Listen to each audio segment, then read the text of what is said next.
Hi guys, hello guys, শুভ সকাল। নতুন করে আজকে আমরা আবার একটা ব্লগ ভিডিও নিয়ে চলে এসেছি। দেখুন, প্লেন দুটা বাথরুম, একটা বাথরুম জল লাইন করা যে দেখুন।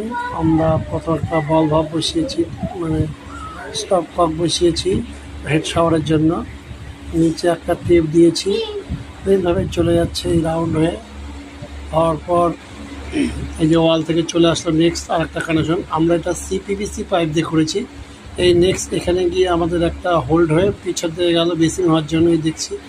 এবার বেসিং, এখানে একটা বেসিং বসবে, সেই বেসিং থেকে চলে যাবে আর একটা পায়খানা। এই দেখুন, এখানে ইংলিশ পায়খানা, কোমর পায়খানাটা বসবে। তার জন্য আমি ট্যাঙ্কি বসিয়েছি, মানে পাইপ বসানো হয়ে গেছে। এই দেখুন, একটা ফ্লাশ ট্যাঙ্কি, একটা পুশ শাওয়ার।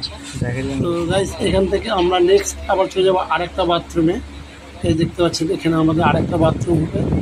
এখানে আমাদের বাংলা বসবে। এখানেও আমরা কী করেছি, একটা টেপ করেছি, একটা ফ্লাশ ট্যাঙ্কি করেছি। তো দেখতে পাচ্ছেন গাইস, এখান থেকে আমরা এখন খুব সিম্পল কাজটা হয়েছে। আর এই যে দুটা পায়খানা আছে, একটা বাথরুম আছে।